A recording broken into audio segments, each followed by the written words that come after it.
Hey guys, what's up and welcome back to the channel. Thanks so much for tuning in to what's going to be a super fast and easy but ultra glowy makeup tutorial for summer. This is kind of the routine that I have fallen over the past week and a half, 2 weeks, and because it's so fast and easy, I feel like it is going to be a go-to routine for me this summer. So let's go ahead and get started.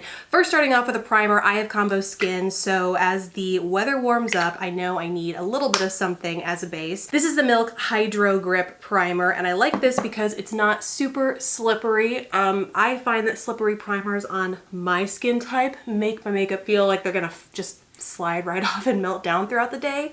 So this creates like a little barrier between my skin and the makeup, helps control oil throughout the day, but doesn't feel super heavy or slippery. Once that's set, I'm going in with a glowy base, like really glowy base. I just use the tiniest bit of this stuff on my brush and work with it pretty fast across the skin because it does sink in pretty quickly. But once it's in, it does not budge. So this is a really nice shimmery product if you are gonna wear a shimmery base to put on under your makeup because it's not a lotion, it's not an oil, it's the base sinks into your skin and then you have this glowy shimmer setting on top, creating a nice foundation for your foundation. If you don't want something this glowy though, you can use whatever glow product you prefer. There are lots of kind of less shiny, shimmery, iridescent primers out there that I can put in the description box if you're interested.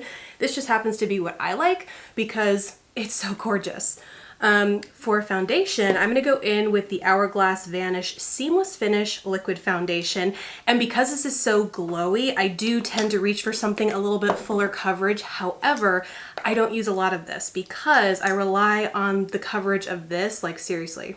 I'm going to start with that much on my brush.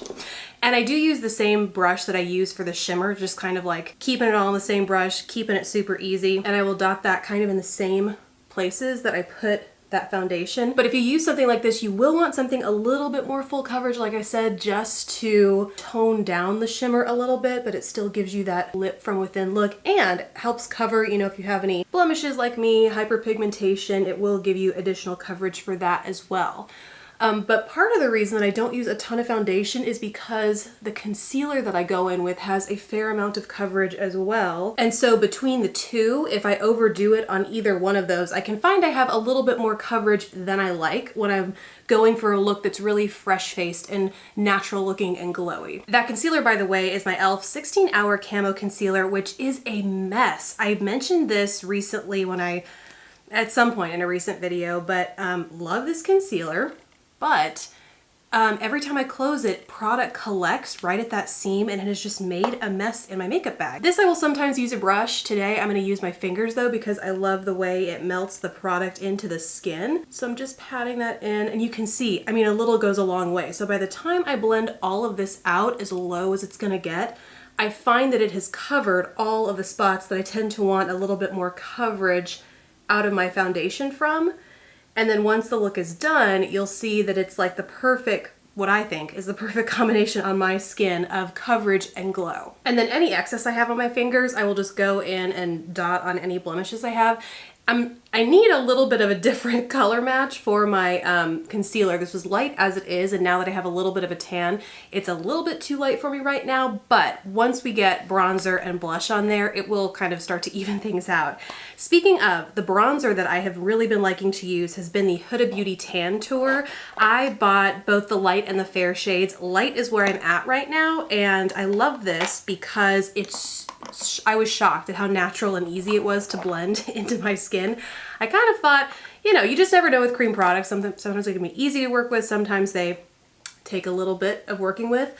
But right at first, I'm just using the Pure Minerals or Pure Cosmetics contouring blending brush and dip straight into this pan and go in and start using it. And I was just, what is that? So surprised with how quickly and easily this blended into my skin and how natural it looked as both a contour and tan, you know, depending. I tend to use it more of to bronze and tan over contour. Huda, when she made a video about this, she kind of showed how if you draw a line and you let it set, that kind of creates more of the contour illusion because you get a little bit of a harsher or sharper line right there. But I'm just overall more of a tan and bronze kind of gal, you know what I'm saying? But I do like how you have the added versatility with this product. It's just so fast and easy. For the blush, I'm gonna go in with the Cover FX Monochromatic Blush Duo Matte and Shimmer. I got the Duo Mojave Mauve. I have a review of this and the bronzer up if you wanna go check it out. But ever since getting it, I've just really been loving having the combination of the two to either use one or the other or a combination of both if I want something super glowy, which is actually what I'm going to do today. They're so pigmented though, like a little too much, which is not a problem if that happens. Just take your foundation brush and whatever's left on it just to tone it down a little bit. And then because you can never have too much glow, in my opinion, I'm gonna go in with the Beauty Bakery Milk and Honey palette. And by the way, if you don't have that Cover FX palette or you just want another option, another equally glowy blush palette is the Cotton Candy Champagne palette from Beauty Bakery. But with that, you don't have the option to go totally matte if you want, but hoo boy, are those some unbelievably beautiful and shimmery blushes. So, in the Milk and Honey palette, I'm gonna go in with a highlighter brush, maybe. Yes, this is my Dailybaileyb 787, and honestly, I have just tended to go in with a combination of a few of these. It really, you know, you can color coordinate it to your look, but I don't really tend to go heavy on the eyes, which is very unusual for me, but when I'm just kind of keeping things quick and simple, I don't bother. So, putting that up into right in the outer corner here, and then kind of dusting that up to my brow bone as well, just as a continuation, and then you can kind of put it wherever you might want. Now for brows, I've gotten into the habit of just using my Anastasia Beverly Hills Dip Brow Gel, which when I first reviewed this, I swore I would never do because I needed more structure, you know, like the structure of the pen or pencil that I normally use from CoverGirl, but I'm eating my words because when push comes to shove and I just wanted something quick to get out the door, this is doing the job of adding a little bit more body and fullness, and as long as I am careful, I can avoid catching the outer brow hairs that tended to keep things looking messy for me. It's why I thought I would never use this alone, but if I just take a little bit more time, a little bit more careful, this really gives me a full brow look and keeps them set in place all day. Now for the eyes, I do not do much, if anything at all. If I go in with a shadow, it has to be like a one and done, one brush, one shade, all over the lid.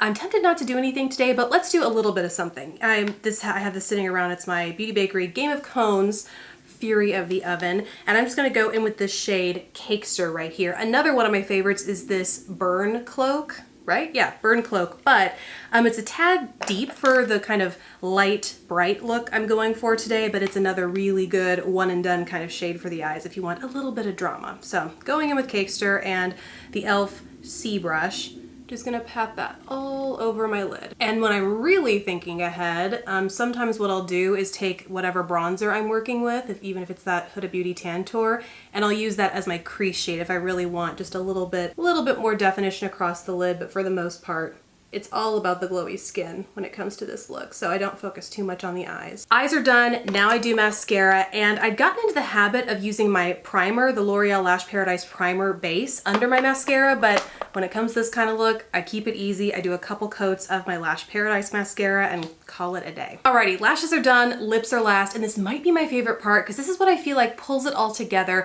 emphasizes the glowy skin, and keeps everything looking like fresh and summery. So I'm gonna go in with my Bite Outburst Longwear Lip Stains. This is the shade Orange Fizz. I have a review and swatches of these in case you're curious, but one thing I hadn't tried when I did that review was using these as more of a stain. Every time I'd use these, it was very full coverage, and so I'd noticed that there was like, you know, some transfer because it's like a lipstick, but then once that excess product is gone, you're left with this very intense stain, and one of you guys had suggested something like this, where you just apply a little bit, blend it around so that it's that stain, like starting off from the bat, and I've been loving it because it just gives you this very bold but still, you know, kind of natural, like popsicle stain looking lip, and I've just so been loving it. So in case you have these or had just been a little bit maybe intimidated by how pigmented they are and you just want a way to tone them down while still getting the boldness and the longevity of these, this is a really fun way to wear them. You do have to wipe your finger off fast though, otherwise it'll stay with you all day.